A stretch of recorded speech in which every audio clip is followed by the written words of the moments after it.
Solemos dividir el mundo en una parte que tiene el derecho de existir y otra que en el fondo no debería estar, aunque en realidad está y actúa. A lo primero lo llamamos bueno, o sano, o sanación y paz, y a lo otro lo llamamos malo, o enfermo, o desgracia y guerra, y todas las demás expresiones que se suelen emplear. Esto no tiene que ver con lo que llamamos bueno y ventajoso a aquello que nos resulta leve, y a aquello que resulta grave lo llamamos fatal o malo. Pero mirándolo más detenidamente, vemos que la fuerza que hace se fundamenta en aquello que nosotros llamamos difícil o malo o grave. El desafío para lo nuevo nace de aquello que preferiríamos eliminar o excluir. Por lo tanto, esquivando lo difícil o lo pecaminoso o lo beligerante, perdemos precisamente aquello que quisiéramos conservar: nuestra vida, nuestra dignidad, nuestra libertad, nuestra grandeza. Solo quien también encara las fuerzas oscuras y asiente a ellas, se encuentra unido con sus raíces y con la fuente de su fuerza. Tales personas son más que buenas o malas, están en sintonía con algo más grande, con su profundidad y con su fuerza. Ahora también hay una fatalidad o hechos graves que nos pertenecen como nuestro destino personal. Por ejemplo, una enfermedad hereditaria o circunstancias graves en nuestra infancia o una culpa personal. Si asentimos a esta gravedad integrándola a nuestra realización vital, se convierte para nosotros en una fuente de fuerza. En cambio, si alguien se rebela contra este destino, por ejemplo, contra una lesión recibida en la guerra, le resta fuerza a este destino. Lo mismo se aplica a la culpa y sus consecuencias. En consecuencia, en los sistemas familiares frecuentemente otra persona adopta el destino rechazado o la culpa rechazada. Las consecuencias son doblemente graves. Un destino o una culpa ajenos no nos da ninguna fuerza, ya que únicamente el destino y la culpa propios son capaces de hacerlo. Pero también aquel del que adoptamos el destino y la culpa se ve debilitado de esta manera. Su destino y su culpa pierden su fuerza también para él. También nos experimentamos como culpables si fuimos favorecidos por el destino a costa de otros y sin que pudiéramos cambiar ni evitar nada. Por ejemplo, alguien nace pero su madre muere. Esta persona es inocente con toda seguridad. A nadie se le ocurriría pedirle cuentas por ello. No obstante, el conocimiento de su propia inocencia no puede proporcionarle ningún alivio, dado que su vida se halla fatalmente vinculada con la muerte de la madre. Nunca podrá deshacerse de la presión de la culpa. Otro ejemplo: a un automovilista se le revienta una rueda mientras está circulando. El coche patina y choca contra otro vehículo. El otro conductor muere, él mismo se salva. Si bien no hay ninguna culpa por su parte, a partir de ese momento su vida estará vinculada con la muerte y el sufrimiento de otros, y a pesar de su clara inocencia se siente en deuda con ellos. Un tercer ejemplo: alguien cuenta que al final de la guerra su madre, embarazada de él, se trasladó al hospital militar para buscar a su padre y ponerlo a salvo en casa. En su camino de huida, sin embargo, un soldado ruso los amenazó. Ellos se defendieron y lo mataron. A partir de ese momento, aunque actuasen en defensa propia, ellos mismos y también su hijo se sentían en deuda, ya que ellos vivían donde otro, por cumplir con su deber, murió. Ante una culpa y una inocencia tan fatales, nos experimentamos como impotentes en todos los sentidos, y es por eso que nos resultan tan difíciles de soportar. Si tuviéramos una culpa o un mérito, también tendríamos algún tipo de poder o de influencia. Pero aquí experimentamos que tanto para lo bueno como para lo malo, nos hallamos expuestos a un destino incalculable, que independientemente de nuestra bondad o maldad, decide sobre muerte y vida, salvación y desgracia, sanación o perdición. Esta impotencia fatal es tan aterradora para muchos que prefieren tirar la felicidad o la vida que ganaron antes de tomarlas como una gracia. Frecuentemente estas personas intentan alegar, al menos posteriormente, una culpa o un mérito personales para así, quizá, poder escaparse de la impotencia ante una salvación o una culpa inmerecidas. El patrón habitual de reacción ante una culpa fatal es que la persona aventajada a costa de otros limita esta ventaja, o la cede o la desecha, por ejemplo, a través de un suicidio, una enfermedad, o contrayendo una culpa en el auténtico sentido moral y cargando con la pena correspondiente.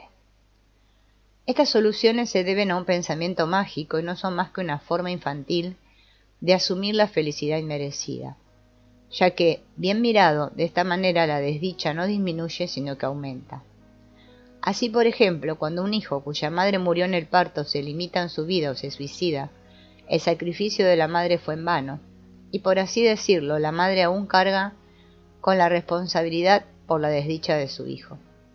En cambio, si el hijo dice, querida madre, ya que perdiste tu vida al nacer yo, al menos quiero que no haya sido en vano, le sacaré provecho en memoria tuya, la presión de la culpa fatal se convierte en un motor para su vida, haciendo posibles actos para los que otros no encontrarían las fuerzas.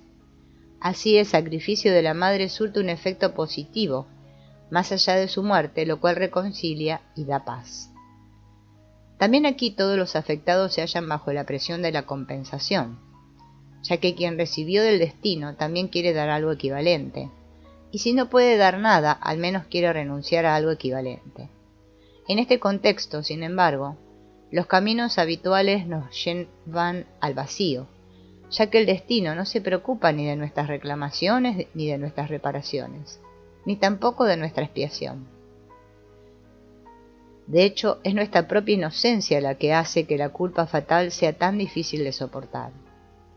Si yo fuera culpable y se me castigara, o si yo fuera inocente y me salvara, podía suponer que el destino estuviera sujeto a un orden y una regla morales, y yo podría influir y dirigirlo mediante la culpa o la inocencia. En cambio, si se me salva independientemente de mi culpa o de mi inocencia, mientras que otros, independientemente de si son culpables o inocentes, perecen, entonces me encuentro expuesto en todos los sentidos ante estos poderes, viéndome confrontado inevitablemente con la impotencia fatal de mi propia culpa o inocencia. Así, como única salida, me queda la sumisión, el asumir conscientemente un contexto mucho más poderoso que mi propia voluntad, sea para felicidad o desdicha mía. La actitud fundamental en esta manera de actuar la defino como humildad. Ella me permite tomar mi vida y mi felicidad, mientras duren, al margen del precio que otros pagan por ellas. También me permite asentir a mi propia muerte y a mi propio destino difícil cuando a mí me toque, sean cuales fueran mi culpa o mi inocencia. Esta humildad responde a la experiencia de que no soy yo quien determina el destino, sino que el destino me determina a mí. Me coge, me lleva y me deja caer, siguiendo unas leyes cuyo secreto no puedo ni debo revelar. Esta humildad es la respuesta adecuada a la culpa y la inocencia fatales. Ella me pone a un mismo nivel con las víctimas. Ella me permite honrarlas, no limitando o tirando aquello que tengo a costa de aquellas personas, sino justamente tomando lo agradecido a pesar de su alto precio, pero después pasando también algo a otros. Hoy, en un primer lugar, he hablado de la culpa y la inocencia en el dar y el tomar. Sin embargo, culpa e inocencia tienen muchas caras y actúan de muchas maneras, ya que las relaciones humanas son una constante interacción de diferentes necesidades y órdenes, que también intentan imponerse mediante diferentes experiencias de culpa e inocencia. Estas experiencias diferentes de culpa e inocencia las hablaremos ahora cuando hablemos de los límites de la conciencia y de los órdenes del amor. Ahora, aún quisiera decir algo sobre el orden y la plenitud. El orden es la manera en que lo diverso confluye. Por tanto, se caracteriza por la diversidad y la plenitud. Está en intercambio, une lo disperso, recogiéndolo para la realización. Por lo tanto, se caracteriza por el movimiento. Conjura lo pasajero en una forma que promete continuidad. Por lo tanto, se caracteriza por la permanencia. Pero al igual que un árbol, antes de caer, libera el fruto que le sobrevive. Así también el orden se mueve con los tiempos. Por lo tanto, se caracteriza por la renovación y el cambio. Los órdenes vivos vibran y se despliegan. Nos impulsan y nos imponen disciplina a través del anhelo y del temor. Poniendo límites, también nos dan espacio. Se hallan más allá de aquello que nos separa. Las historias pueden decirlo que de otra manera no debe ser expresado, ya que también encubren aquello que muestran y su verdad se intuye, como los rasgos de una mujer a través de un velo. Al escucharlas experimentamos lo mismo que una persona que entra en una catedral, ve el fulgor de las vidrieras porque ella misma se halla en la penumbra. Si se miran a plena luz del día, de las imágenes no queda más que el engaste. Había una vez un rey muy viejo que cayó enfermo. Sabiendo que iba a morir y preocupado por el futuro de su reino, llamó a su criado más fiel, de nombre Juan, a quien confió un secreto y le pidió: «Vela por mi hijo, ya que aún es muy joven, y sírvele con la misma lealtad que tuviste conmigo». El fiel Juan se sentía importante, no era más que un criado, y sin sospechar nada malo, levantó la mano diciendo: «Os prometo guardar vuestro secreto y le seré fiel como lo fui contigo, aunque me cueste la vida». Así murió el rey, y una vez pasado el tiempo de luto, el fiel Juan llevó al joven rey por todo el palacio, abriéndole todas las habitaciones y enseñándole las riquezas del reino. Una puerta, sin embargo, omitió, y cuando el joven rey impaciente insistió en verla también abierta, Juan le avisó que su padre lo había prohibido. Finalmente, cuando el rey obstinado amenazó con abrirla por fuerza, Juan cedió lleno de tristeza.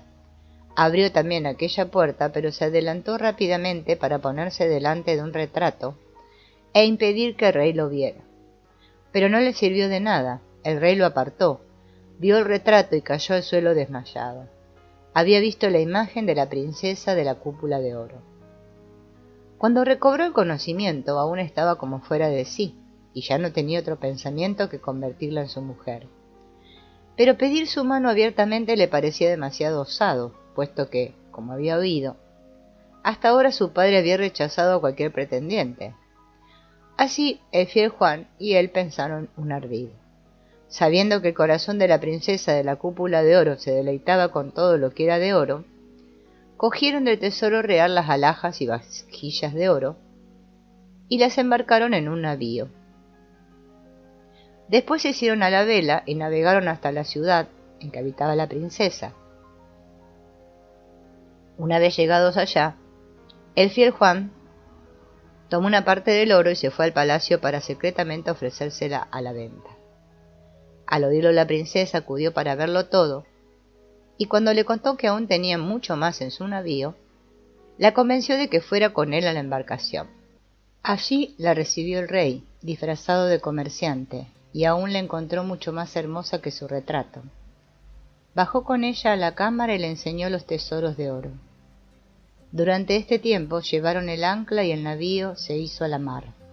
La princesa lo advirtió y se sintió aturdida, pero después comprendió lo que estaba ocurriendo y que en el fondo eso correspondía a los deseos que ella misma secretamente había albergado.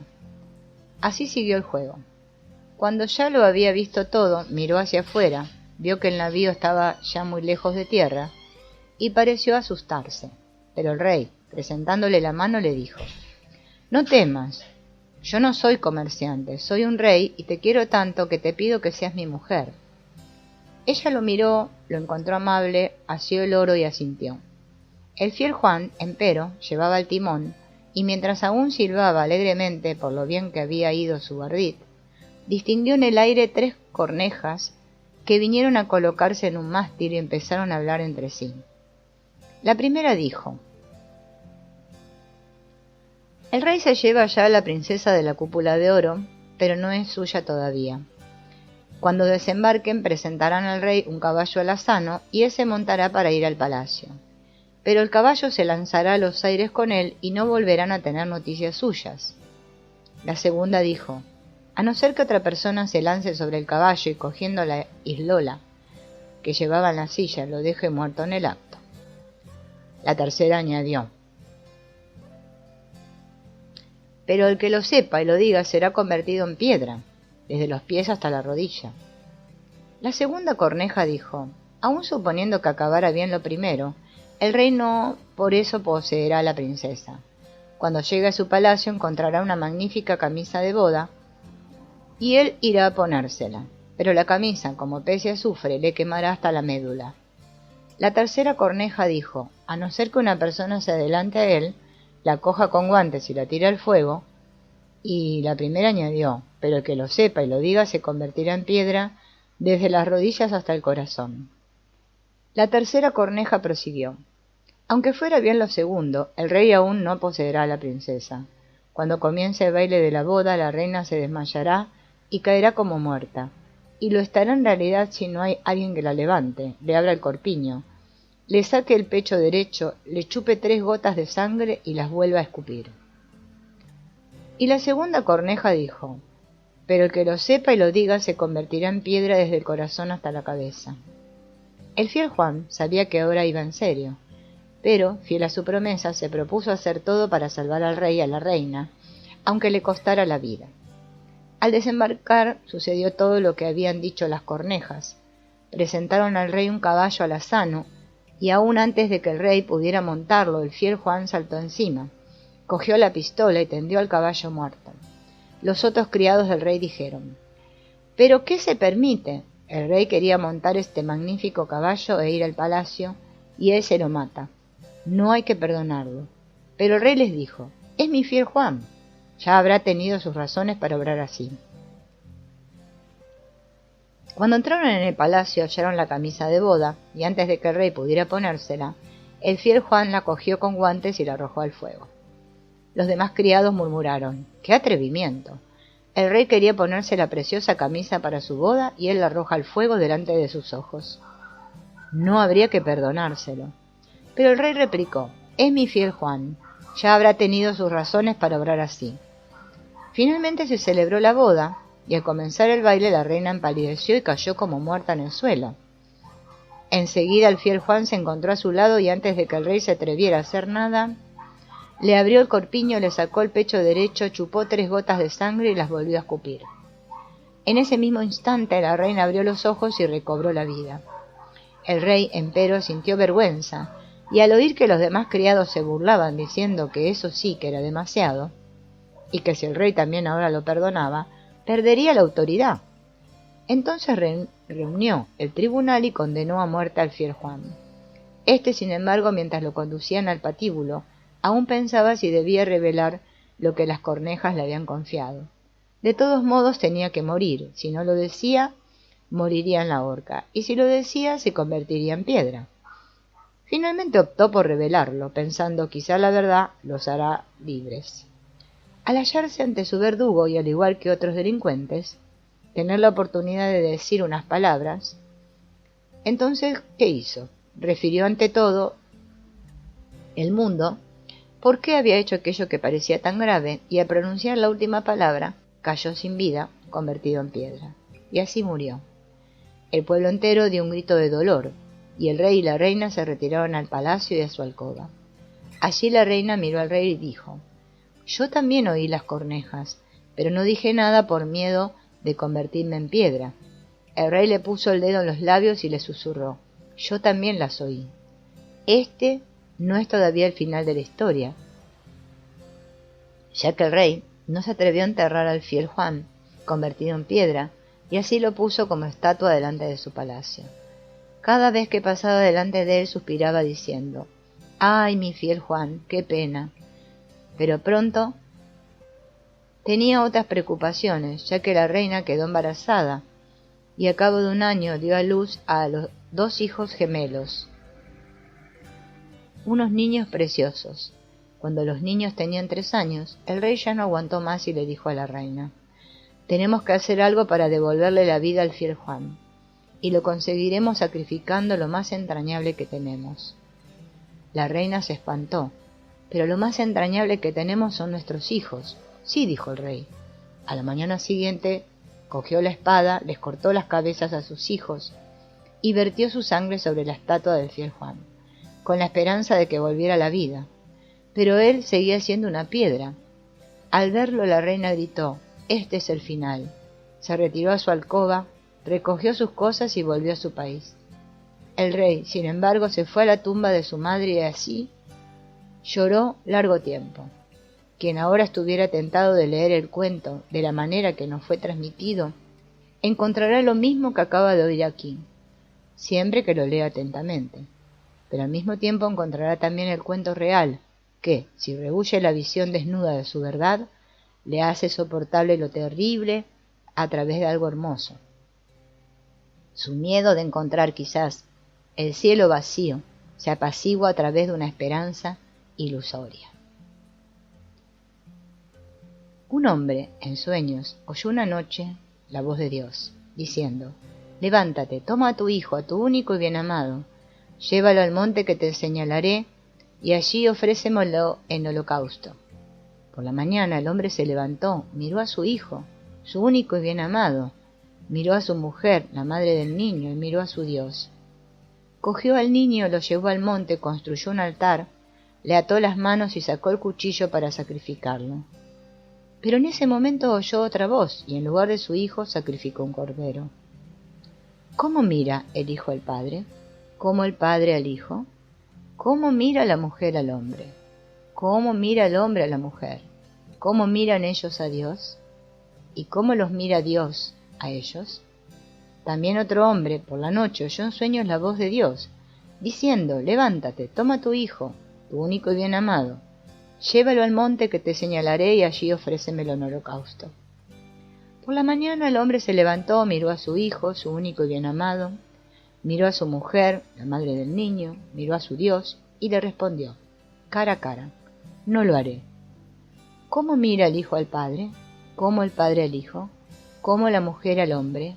¿Cómo el hombre a la mujer? ¿Cómo miran ellos a Dios? ¿Y cómo los mira Dios a ellos? Ser y no ser. Un monje, que estaba a la búsqueda, pidió a un mercader una limosna.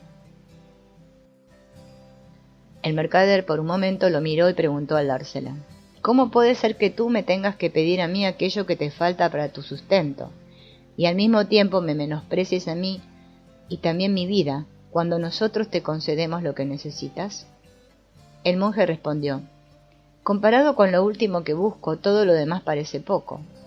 El mercader empero volvió a preguntar: «Si un último existe, ¿cómo puede ser algo que se pueda buscar o encontrarse, como si al final de un camino se hallara? ¿Cómo podría uno salir a su encuentro, y cómo si entre otras muchas cosas fuera una a apoderarse de ello? ¿Y cómo, por otra parte, podría uno volverle la espalda, y menos que otro ser llevado por ello o estar a su servicio?» Y el monje contestó: «Lo último encuentra quien renuncia a lo cercano y lo presente».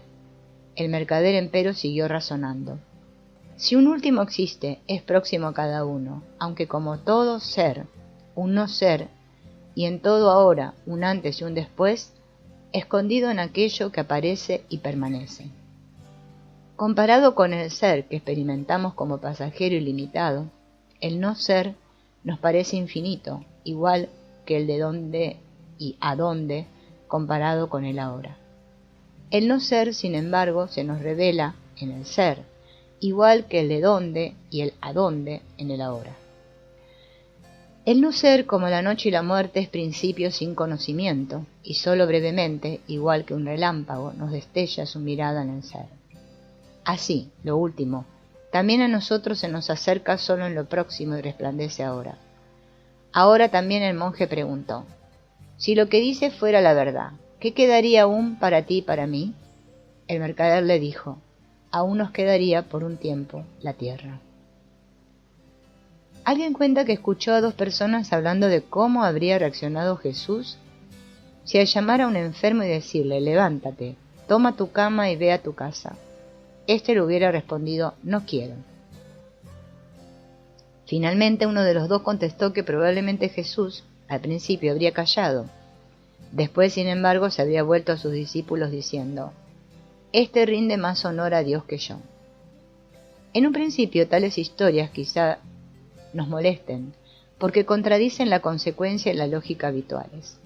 Pero después barruntamos superando las limitaciones, un sentido que ni la explicación puede aclarar, ni la contradicción socavar, y así cautivan. Por lo tanto, en cuestiones fundamentales, muchas veces tenemos que tener varias opiniones a la vez, ya que la plenitud incluye las contradicciones en vez de excluirlas, y así también lo contrario no nos parece más que una parte entre muchas, que complementa a otras, pero no las sustituye. En tierras de Aram, donde hoy en día se encuentra Siria, tiempos atrás vivía un general, en un principio era conocido por su fuerza y su valentía. Después, empero, atormentado por una grave enfermedad, no pudo tener contacto con nadie, ni siquiera con su mujer, porque tenía lepra. Un día, una esclava le contó que en su país había un hombre que sabía curar su enfermedad. Así pues reunió un gran séquito, cogió 10 talentos de plata, 6.000 monedas de oro, 10 vestidos de fiesta, además de una carta de recomendación de su rey, y se puso en camino. Al cabo de una larga marcha y de algún extravío, llegó a la casa del curandero y a voces pidió entrada. Allí estaba pues, con todo su séquito y todo su tesoro, la carta de recomendación de su rey en la mano, esperando. Pero nadie le hacía caso. Ya empezó a ponerse impaciente y nervioso, cuando se abrió la puerta y salió un criado, dirigiéndose a él y diciéndole: «Mi amo te hace saber, lávate en el Jordán, entonces te curarás». El general pensaba que se estaba burlando de él, gastándole una broma. «¿Qué?», dijo, «¿este quiere ser un curandero? Al menos hubiera tenido que salir personalmente, implorar a su Dios, iniciar un largo ritual, y tocar con su mano cada llaga de mi piel. Eso quizás me hubiera ayudado. ¿Y ahora quiere que simplemente me bañe en ese Jordán?». Y se giró, furioso, para emprender el camino de vuelta. En el fondo, este es el final de la historia, pero dado que se trata de un cuento, acaba bien. Cuando el general ya llevaba unos días en el camino de vuelta, una tarde se acercaron sus criados, tratando de persuadirlo con buenas palabras. «Querido padre», le dijeron, «si ese curandero te hubiera exigido algo extraordinario, por ejemplo, que cogieras un barco, te fueras a países lejanos, te sometieras a dioses desconocidos durante años, escudriñaras tu propio pensamiento y tu fortuna se hubiera gastado, seguramente lo habrías hecho. Pero tan solo te pidió algo muy sencillo».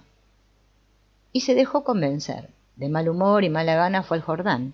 Con repugnancia se lavó en sus aguas y se hizo el milagro. Al volver a su casa, su mujer quería saber cómo le había ido. «Ya ves», dijo, «vuelvo a estar bien». Pero por lo demás no hubo nada.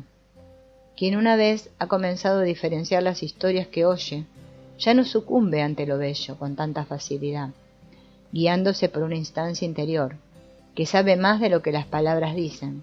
Comprueba si aquello que oye y siente lo fortalece, fomenta, nutre y lo capacita para actuar, o por el contrario, lo debilita, lo agobia, lo pone fuera de sí y lo paraliza. Aquello que realmente ayuda a veces traspasa los límites habituales, comportando el riesgo del fracaso y de la culpa. Alguien sale de su casa, se abre paso por el gentío, que se agolpa en el mercado, sigue por la callejuela estrecha, llega a la carretera y al cruce.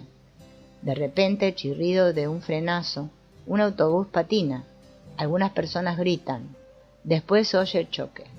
Ya no sabe qué le pasa, a toda prisa huye, vuelve, primero por la carretera, después por la callejuela estrecha, se abre paso entre el gentío del mercado, alcanza su casa, se abalanza por el portal, lo cierra tras de sí, sube corriendo a su piso, cierra la puerta tras sí, atraviesa volando un pasillo hasta alcanzar la última habitación desolada, cierra la puerta tras sí y respira aliviado. Aquí está pues, salvado, encerrado y solo. Tan vehemente siente el susto en sus huesos que ni siquiera se atreve a moverse. Así espera. La mañana siguiente su amiga lo busca. Coge el teléfono e intenta llamarlo, pero nadie contesta. Preocupada, se dirige a su casa. Llama al portal, pero nadie reacciona. Así se dirige a la policía para pedir ayuda y vuelve con 2 agentes. Abren primero el portal, suben rápidamente las escaleras hasta la puerta del piso, la abren, Atraviesan corriendo el pasillo hasta llegar a la última habitación. Llaman a la puerta y esperan un momento. Finalmente abren también la puerta de la habitación y encuentran totalmente aterrado al hombre. La amiga les da las gracias a los dos ayudantes y les pide que se vayan. Después espera un tiempo. Siente que aún no puede hacer nada. Promete que volverá a la mañana siguiente y se va. La mañana siguiente encuentra el portal abierto, pero el piso aún está cerrado. Lo abre, sigue hasta la última habitación, la abre y encuentra a su amigo. Como no le dice nada, ella le cuenta lo que acaba de vivir al ir a su casa, cómo el sol brillaba entre las nubes, los pájaros cantaban en las ramas, los niños jugaban a correr y la ciudad retumbaba a su ritmo. Se da cuenta de que tampoco esta vez puede hacer nada.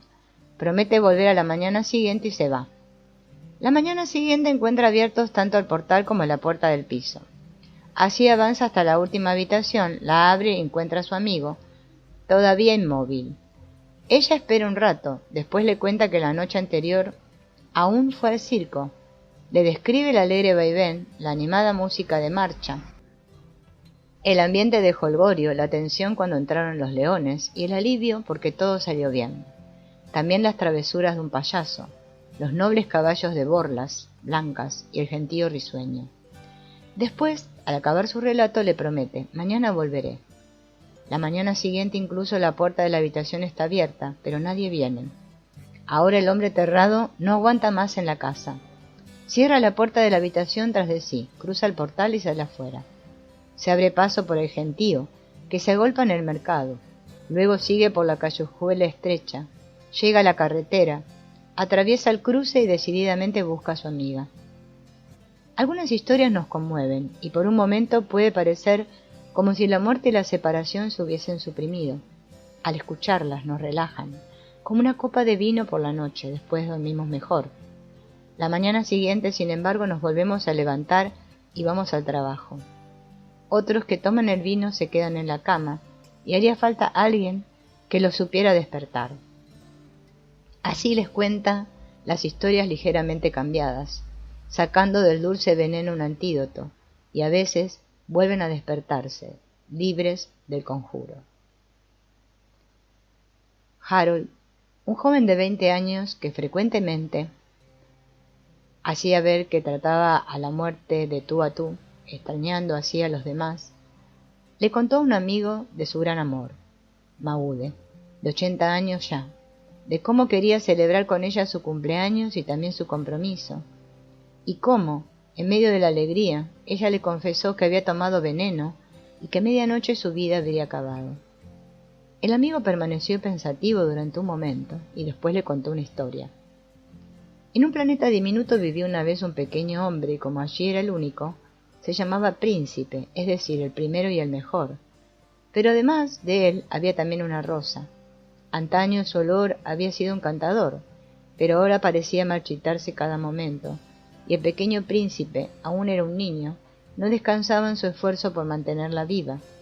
Durante el día tenía que regarle, por la noche protegerla del frío.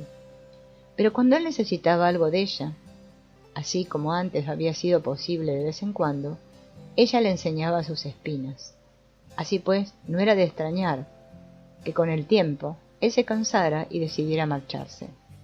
Primeramente visitó algunos planetas cercanos, eran diminutos como el suyo, y sus príncipes casi tan extravagantes como él. Allí no le retenía nada. Después le llegó a la bella tierra y encontró el camino a una rosaleda. Había allí miles de rosas, cada cual más bella, y el aire estaba cargado de su dulce fragancia. Ni en sueños habría pensado que hubiera tantas rosas, ya que hasta ahora tan solo conocía una, y quedó cautivado por su exuberancia y su suntuosidad. Pero entre las rosas lo descubrió un zorro astuto. Fingía ser tímido y al ver que podía engatusar al pequeño extraño le dijo: «Quizá pienses que todas estas rosas sean bellas, pero no son nada especial. Crecen solas y piden poco cuidado. Tu rosa, en cambio, allá lejos, sí es única porque es exigente. Vuelve con ella». Al oír estas palabras, el pequeño príncipe se sintió desconcertado y triste, y tomó el camino que llevaba al desierto. Allí encontró un piloto que había aterrizado por una avería, y pensó que quizá podría quedarse con él. Aquel, sin embargo, era un frívolo cuyo único interés consistía en divertirse. Así el pequeño príncipe le contó que volvería a casa con su rosa. En cuanto se hizo de noche, sin embargo, se fue a hurtadillas a ver una serpiente. Hizo como si la quisiera pisar y ella lo mordió.